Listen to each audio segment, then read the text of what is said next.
Olá, seja bem-vindo. Este é o Sem Edição de TV. Hoje é quinta-feira. Quinta-feira é dia de Marco Antônio Villa por aqui. Tudo bem, Villa? Tudo bem, tudo ótimo, tudo excelente. Villa, essa é a semana do PMDB, né? Você que conhece PMDB. tão bem, historiador que é, né? 50 anos de PMDB, já veio desde final de 65, na verdade, criado mesmo em 66, né? Em 3 minutos de uma convenção, vamos chamar assim, uma aliança de 13 anos com o PT acabou. Agora tem esse vai não vai dos ministros, né? Porque o partido determinou que os ministros devem sair do cargo. Sim. No entanto, apenas o Henrique Eduardo Alves, aliado do Michel Temer, abandonou o barco. E hoje a notícia é de que Renan Calheiros começa a colocar suas asinhas de fora, Renan sendo Renan, e disse que foi precipitado e tal. Que leitura você faz desse momento histórico, eu acho? Sim, claro, o curioso no dia do evento, vamos chamar assim, eu fiquei assistindo todos nós com muito cuidado, porque foram só 3 minutos, parecia aquelas lutas no passado do Mike Tyson que terminavam no primeiro assalto. Ou de MMA hoje em dia, né? Tem algumas... Você precisa assistir, senão você perde. O curioso é que o Jucá pegou o microfone, poderia até demorar um pouco, fazer uma introdução, não, ele já estava muito nervoso, por sinal, falou, fez um discurso assim pouco claro e tal, e deveria parar e pedir a concordância da plateia. Aí depois a plateia aprovando por aclamação, ele continuaria e diria, a partir desse momento, não, ele estava tão nervoso e não sabendo como é que ele agitado, ele já decidiu em nome de todos já levantaram, aplaudiram, chamaram na mesa, até o Jarbas Vasconcelos chamaram à mesa, que estava isolado junto à liderança do PMDB há uma eternidade e tal. Então isso é algo que tem de ser também registrado, sem que, vale lembrar, o Jarbas Vasconcelos tenha mudado de posição. A grande questão é que o PMDB passou a ser, nos últimos, quase que 20 anos, desde dos anos de 92, 93, mas quando fracassa a tentativa do Quércia de ser um forte presidente do partido e depois um forte candidato presidencial em 1994, ele acabou fracassando, ficou até atrás do Enéas, do doutor Enéas e tal. A partir dali o PMDB, portanto nós estamos falando de um período longo, de 22 anos, o PMDB acabou virando uma federação de caciques, quer dizer, o partido continuou tendo uma expressão grande na presença no Congresso Nacional, mas como uma federação de caciques e tal. Quer dizer, mantém a unidade na diversidade, né? E sem que as posições tomadas na convenção, no momento-chave do partido, sejam efetivamente seguidas por todos. Inclusive eles falam, né? Deve ser seguida por 80%. Eu gosto quando eles estimam. O Moreira Franco, conversando com ele essa semana lá na Jovem Pan, antes da reunião, ele disse, acho que 80% vai seguir e tal. Então ele já sabe que é um partido fracionado. Agora, claro que os caciques como o Barbalho, Sarney, Renan, especialmente esses 3 que são caciques muito influentes e tal, eles vão tentar negociar o passe, porque não está muito claro como é que vai estar o cenário. Primeiro, ver o que vai acontecer dentro da comissão do impeachment, que são 65 membros, e que pelo andar da carruagem está conseguindo cumprir todos os prazos regimentais e deve no dia, acho que 11 ou 12 por ali, de abril, aprovar ou não o seu relatório. Tudo indica que deve aprová-lo tal. E depois vai encaminhar a presidência da Câmara, que vai marcar a sessão e tal. Pode ser, inclusive, que a sessão seja até 14 de abril, ou alguns falam dia 17, que é um domingo, ou dia 20... Segunda quinzena do mês. Ou dia 20, que é uma quarta-feira que antecede o feriado de 21 de abril tal. Então seria até antes, até para impedir a desmobilização que um feriado costuma gerar na Câmara dos Deputados e tal. Portanto, é um processo muito rápido. Alguns partidos só vão se definir efetivamente após a deliberação da comissão, esperando se o relatório vai ser aprovado ou não. O relatório solicitando a abertura de um processo de impeachment da presidente Dilma Rousseff e tal. Então, nesse quadro, o PMDB tem esses micropartidos dentro do partido, que é o partido do Sarney, o partido do Renan, o partido do Barbalho, alguns um pouco mais gordos do que outros, mais sólidos, mais importantes, né? Agora, e essa tentativa desesperada do Lula, que tem fracassado, porque o Lula, num caso sui generis também na história da América Latina, eu não conheço, desde as independências nos anos 10, anos 20 do século XIX, até hoje, e na história do Brasil em particular, alguém que exerça de fato a presidência da República, que no caso é o Lula, que está negociando em nome da presidente, porque ele é o presidente, de um quarto de hotel, né? Isso tem de ser registrado, porque não existe isso. De uma suíte nesse Royal Tulip, lá próximo ali ao Palácio da Alvorada, né?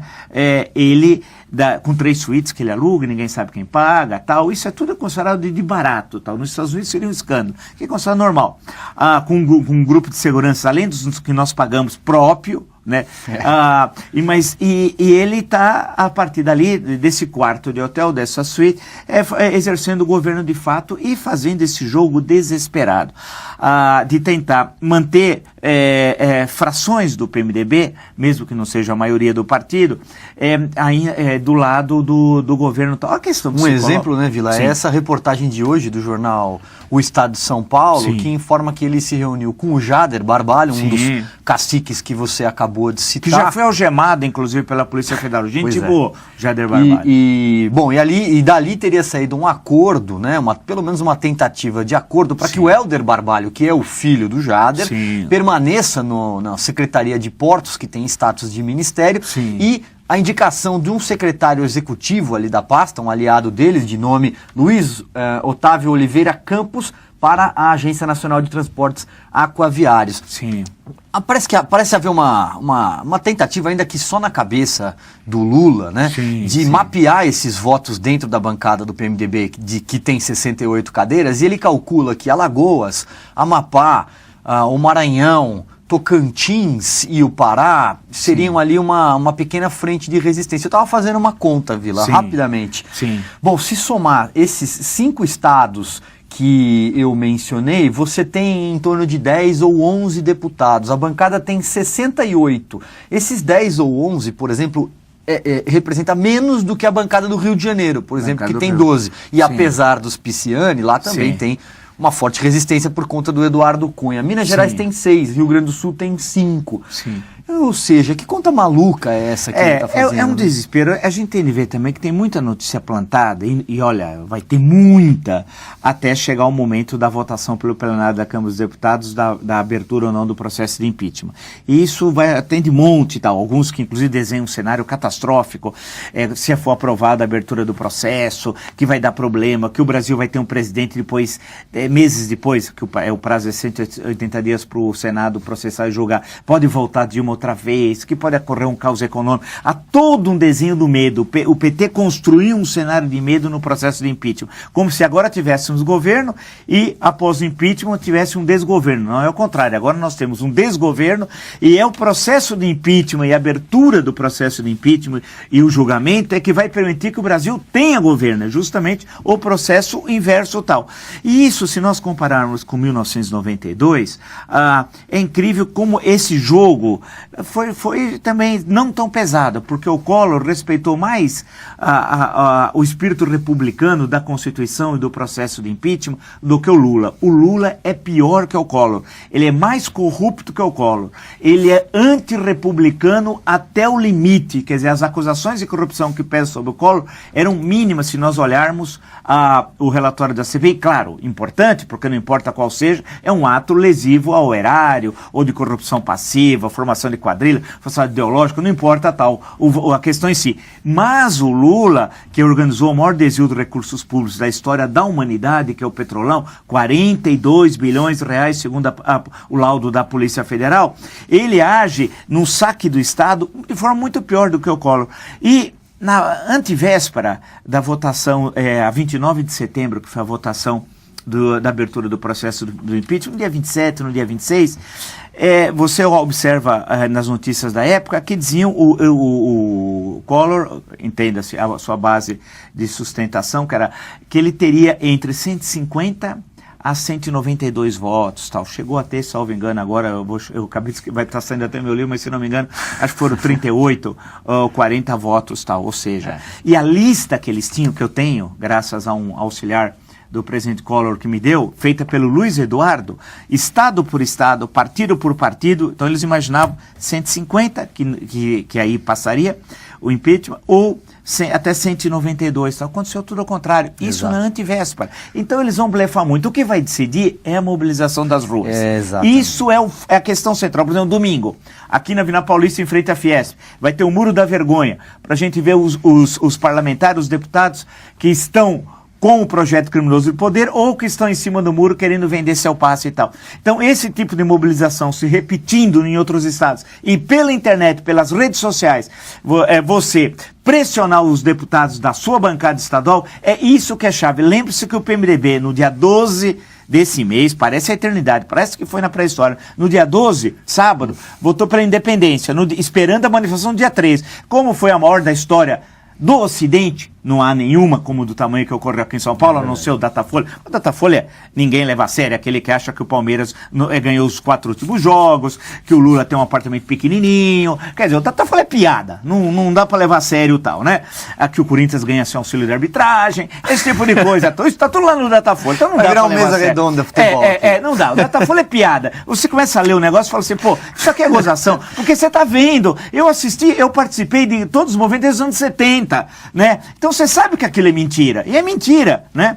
Aí, o PMDB esperou, viu sucesso. Aí, nessas 2 semanas, ele acabou mudando de posição, tal. Então, o que aconteceu nessa semana é decisivo. Claro que você vai ter uma pressão muito grande desses caciques, mas eles, dentro do PMDB, eles não têm mais o poder do passado. O Renan não tem mais o poder que tinha, inclusive porque o Renan pesa, ele sabe acusações gravíssimas sobre ele. E depende de como ele agir, pode aprofundar a crise de como ele vai sustentar o seu mandato e seus interesses políticos, que afetam, inclusive, o seu filho no governo de Alagoas, né? O caso de Sarney, esse é um cacique decadente, esse já não tem mais, perdeu a base do Maranhão, que apesar do PCdoB lá apoiar a Dilma, mas não é mais a figura do Sarney o elemento determinante. No Amapá tem pouca relevância no sentido político, né? E o Barbalho é aquilo que a gente sabe que não era a liderança que ele foi em certo momento no estado do Pará e tal. Então a questão que se coloca hoje é que o PMDB claro que aparece mais a grande cena, o governo está desesperado, mas o Lula não tem mais a capacidade de articulação que tinha no passado. Então essa história de que nós temos o Pelé no banco, como dizia o Gilberto Carvalho, lá no primeiro governo do Lula, e a qualquer momento ele está no banco da reserva, a gente coloca ele em campo, hoje ele não é o Pelé, não sei lá quem a gente poderia dizer que ele é hoje tal, né? É o geral, não, quem é? Pega um perna de pau qualquer aí e diga que hoje o Lula acabou. Agora, nós estamos vendo o final, a agonia, mas aquilo que eu já disse, a agonia do PT e do Lula não pode ser a agonia do Brasil e tal. Então a grande questão é que agora é um jogo nervoso mesmo, que você constrói versões, constrói narrativas do presente e é uma disputa, né? Para ver qual é que consegue colar na imprensa. E tem muitos jornalistas, especialmente na grande imprensa, que vocalizam os interesses do projeto criminoso de poder, né? Bom, você está falando de jornalistas, eu queria falar sobre artistas, Vila. Sim. Quer dizer, então, que agora nós temos a bancada da Lei Rouanet, é isso? Temos. Mais uma vez, hoje, de novo, Sim. Os artistas estão lá no Palácio do Planalto, gravando mensagens, as redes sociais estão cheias aqui, né, de figura. Artistas, você tem todo tipo. Todo, né?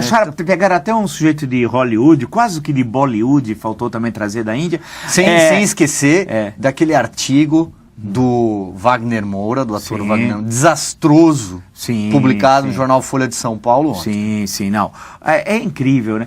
Esse é um momento curioso da vida política brasileira, nessa quadra histórica muito particular e decisiva na história do Brasil republicano, porque caso, que eu presumo que não ocorra pela tendência, o projeto criminoso do poder consiga se manter, porque é bom lembrar, não é que eles precisam de 172 votos, é o povo brasileiro, os brasileiros de bem, que precisam de 342, porque eles podem se ausentar, por exemplo, do plenário. Então, a questão é o contrário, né? Então, quando a gente vê ao longo da história do Brasil, desde o final do Império, do primeiro movimento de massas da história que é brasileiro com o abolicionismo, depois vem a República, depois tem a campanha civilista em 1910 com Rui Barbosa, depois a campanha da Aliança Liberal em 1930 com Getúlio e João Pessoa para vice, depois os acontecimentos da queda do Getúlio em 45, aí todos os acontecimentos da década de 50, as campanhas nacionalistas, todas as polêmicas, depois podemos saltar para a campanha dos diretos em 1984, até chegar nos episódios de 1992 e tal. O que é curioso é que em todos esses momentos históricos, esse grupo de artistas, atores, atrizes, cantores, compositores, autores de teatro, escritores, etc, tem etc. aquele clássico pra gente lembrar, antes de qualquer coisa, do Lula lá, né? Isso. Na campanha de 89, 1989. Então você tem sempre um os engajados acabam sempre estando do lado, vamos chamar das chamadas, entre aspas, causas progressistas, da defesa das liberdades, etc. tal. Por exemplo, no abolicionismo, da liberdade, da libertação dos escravos, depois da República, todos os fatos que eu citei, os acontecimentos que eu citei anteriormente. Dessa vez eles estão ao lado do crime. Né? Eles estão ao lado da eles fazem hoje teve mais uma vez um comício no interior do Palácio Planalto, algo que a lei veda, né? Mas ela não tem problema, ela fez campanha, ela gravou vídeos da campanha de 2014 no Palácio da Alvorada, não no Planalto, né? E lembra que depois do despacho severo do Dias Toffoli que não podia ter livros atrás. Você acha que também isso não é um retrato de um governo que está absolutamente sitiado? Uma presidente aquartelada. Ela não tem mais clima para fazer evento por aí. Não tem. A menos que... Bom, aí tem aquela coisa de distribuir R$30 e o sanduíche, e aí você leva junto a massa de manobra do MST, do MTST, da CUT, etc. Do contrário, ela não pode mais aparecer em público. Não pode. E é tudo aqueles atos pequenos em recinto fechado, com auditórios amestrados e tal. O de hoje foi lamentável, porque em alguns outros recintos, que ela também fez comício, ela usava de um artifício administrativo, Minha Casa Minha Vida, etc. Inventava alguma coisa e dali fazia o ato político. Dessa vez foi descarada. Nossa bancada Lei Rouanet, que mama nas tetas do Estado, a maior parte são absolutamente incapazes no que fazem, como diretores, atores, atrizes, roteiristas, autores, etc. tal, vivem mamando nas tetas do Estado e que mais uma vez tiveram um papel grotesco, triste. E é interessante porque uma outra explicação ainda nesse fio ao longo de certas questões que marcaram a história do Brasil do final do 19 do século 20, é que tem a questão dos jovens. É muito recorrente, isso tem me irritado, algumas explicações dadas até pelo PT e seus acólitos, todos ali, os satélites ali, que eles dizem o seguinte, que só tem classe média e não tem jovens no movimento. Então, primeiro, né, a todos esses movimentos que eu citei anteriormente, do abolicionismo até a campanha de 1992 que leva à abertura do processo contra o então presidente Fernando Collor, todos foram movimentos de classe média. Todos. Então, isso está furado. Segundo, a participação de jovens como elemento motor só ocorreu em 1992. Nos outros momentos citados, que eu falei aqui, abolicionismo, república, 30, 45, anos 50, depois passando pela diretas, etc., nada. Então, portanto, a exceção não pode ser a regra. Você não pode medir 2016 com a régua de 92, que ela só foi utilizada em 1992. Em todos esses outros movimentos ao longo de 140 anos, 130 anos da história brasileira, isso não ocorreu. Portanto, é uma enorme bobagem dizer assim que é um movimento, é de classe média, todos foram de classe média, e é um movimento não estão jovens. Eles nunca estiveram como elemento determinante do movimento, mas estão presentes sim. Basta lembrar que as duas principais lideranças dos movimentos MBL e Vem Pra Rua são lideranças jovens e tal. Exato. Então é uma enorme bobagem, mas eles falam, e o Ministério da Verdade, que é típico de 1984, do livro do George Orwell, as pessoas começam a repetir, inclusive uma última bobagem, que voltaram a falar, o PMDB entrega os cargos, por que o Temer não entrega a vice-presidência? Deus do céu! Pô, mas isso é uma idiotia, quem disse isso é um idiota, né? Porque ministro é de nomeação da presidente, vice-presidente foi eleito numa chapa pelos 54 milhões de eleitores. Portanto, não cabe uma coisa... Isso é de uma idiotia sem tamanho. Mas mostra, de um lado, que eles querem trabalhar com baixo nível de consciência política, que as pessoas não sabem. Eles querem desinformar. O PT é uma espécie de chacrinha. Ele não vem para esclarecer, ele vem para confundir. Aliás, né, Vila, se o PT tivesse tanta gente apoiando como tem robozinho na internet e nas redes sociais espalhando esse tipo de bobagem, sim. sabe, a história seria outra. Mas, Vila, eu queria tocar só mais num ponto aqui contigo, que é o seguinte, nesse evento que você falava agora há pouco, eu fui procurar o nome dele aqui, o Encontro com Artistas e Intelectuais em Defesa da Democracia. Deus do céu. Mas vamos lá, nesse evento de hoje, a Dilma deu a seguinte frase: o meu impeachment, baseado nisso, ela está falando das pedaladas fiscais, tá? Significaria que todos os governos anteriores ao meu teriam de sofrer impeachment. Todos eles, sem exceção, praticaram atos iguais aos que eu pratiquei. E, pois bem, o ministro Nelson Barbosa foi hoje ao Congresso fazer a defesa, né, da presidente no processo de impeachment. E o que disse Nelson Barbosa? Nelson Barbosa disse, olha, não houve crime. Então é isso que eu te pergunto, pedalada fiscal não é crime, Vila? Eles tendem a acertar as versões, porque são quando os criminosos não acertam as versões, isso é que é o problema. Um fala uma coisa, outro fala outra tal. Por isso que na hora de fazer o depoimento você separa os criminosos, né? É um exemplo agora, né? Porque de um lado ela disse que sempre cometeu, antes não tinha pedaladas, né? Depois o Lula disse que tinha. Exatamente. Né? Tinha, mas foi pagar a Bolsa Família, não sei o quê. Então é uma enorme, isso é um bando de criminosos. Tem uma quadrilha, tem um chefe, Luiz Inácio Lula da Silva, chefe, o réu oculto no Mensalão, chefe do Petrolão, criminoso mor da República. Ele organizou. Nós vamos ter um custo no Brasil quando a gente se livrar desses criminosos, que é despetizar toda essa estrutura de Estado e mais, despetizar a sociedade. Porque o PT petizou a sociedade, desmoralizou a ética, o respeito à coisa pública, os valores, o que é a linguagem do político, destruiu o Brasil tal. Também no campo ideológico, não só no campo econômico, no campo social e tal. Então isso é um claro exemplo, quer dizer, eles ficam tergiversando, dando volta, inventam uma história, fala uma coisinha ali, fala outra colar. Agora, o interessante é nesse momento a gente saber de que lado, por exemplo, ontem teve incidentes na comissão, quando o Miguel Reale Júnior e a professora Janina Pascoal iam falar, tal, pouco antes houve uma agressão lá, deputados querendo se bater, etc, tal, e estava um deputado do PSOL. O curioso é que o PSOL está aliado ao quê? Aliado ao projeto criminoso de poder. Então, quando você vê alguém do PSOL vir falar em ética, lembre-se que o PSOL está com o projeto criminoso de poder, está com o PT. É uma linha auxiliar do PT. Quando você vê a Marina e a Rede não é a favor do impeachment, até o momento. Não é isso? Então, espero que seja, eu torço que seja, mas até o momento não é. Então, a Marina é aliada do projeto criminoso de poder. Ela pode ser uma aliada envergonhada. Né? Que ela não tem a cara de falar assim, não, eu apoio Dilma, apoio o projeto criminoso, apoio a corrupção, mas ela indiretamente, ao dizer que vamos esperar o Tribunal Superior Eleitoral julgar a eleição de 2014, só Deus saberá quando é, alguns falam outubro, outros falam em janeiro do ano que vem. E se vai. E janeiro é férias. Fevereiro, férias. O que mais tem no Brasil é férias forenses, né? Então vai para março, abril, para quando? Então, na prática, objetivamente, Marina é uma aliada de Dilma. E isso tem de ficar muito claro do projeto criminoso de poder. Você não acha que em dado momento ela acredita que pode cair no colo dela? Ela imagina, assim, a Marina saiu do PT, mas do PT não saiu da Marina. Cai no colo dela, que eu digo, é o governo, a presidência no futuro. No futuro, mas ela acha, não sei se ela recebeu alguma mensagem divina, alguma coisa, mas ela tem que entender o seguinte, política tem uma dinâmica dos diabos, é aquela história. Ela deveria ter aprendido, dado o que aconteceu com ela na eleição, né? A despeito de todo aquele ataque que o PT realizou contra ela, mas ela deveria ter aprendido que existe timing, né? E é difícil você saber, e a política tal qual o futebol, porque nas minhas metáforas são igualzinhas do Lula. Nesse ponto... Só não fala do São Paulo.